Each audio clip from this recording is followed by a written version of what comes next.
sister. I'm proud to introduce our president, John Samuelsen.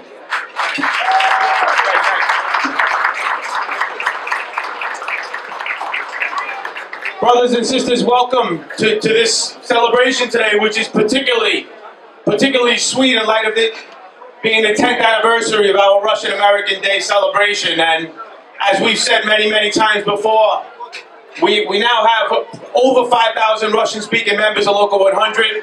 It's a growing demographic and across titles throughout the entire union. And I know in the room over to the side, there's a whole bunch of bus operators from Omer Park that really just started participating in this event.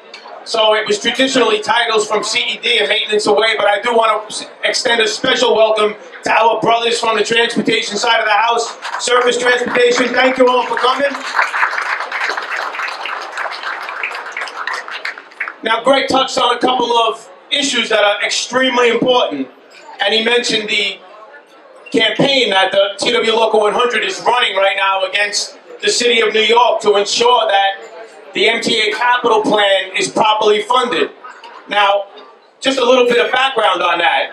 Roughly, I would say half the transit workers in this room or more derive their livelihoods off the MTA Capital Plan.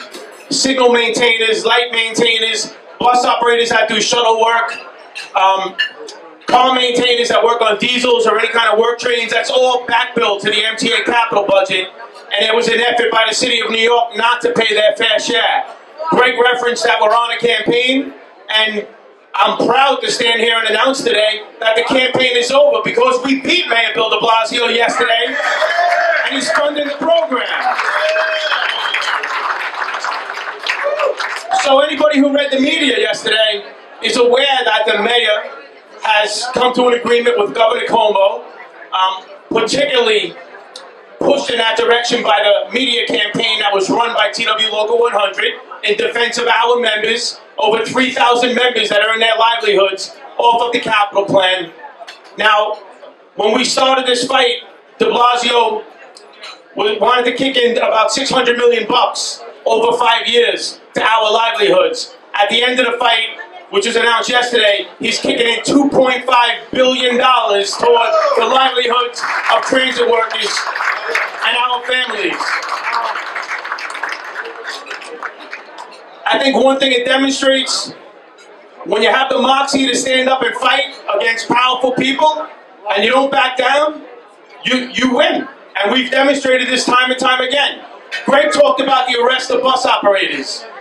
It started with the arrest of bus operators, but anybody who drove a truck or any kind of vehicle for the New York City Transit Authority would have eventually been exposed to this law, this Vision Zero law. Now, it's illogical on the face of it to arrest a worker going 3 miles an hour who didn't do anything wrong, who didn't engage in any kind of criminal action. And that's what the mayor was doing.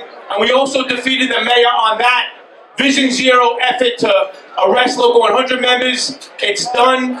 It was signed. An agreement to stop doing that was signed under the supervision of a federal judge.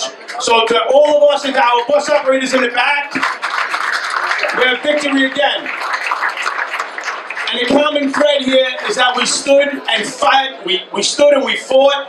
We didn't agree to just turn our backs and our members are under assault when they were being arrested for doing nothing wrong under Vision Zero. And we didn't just stand around and do nothing when the mayor made efforts not to pay his fair share into that capital plan in order to protect our jobs and protect our families. I'm going to leave us with this. If we stand together in unity, we stand together in unity and resist and fight back, we're going to win.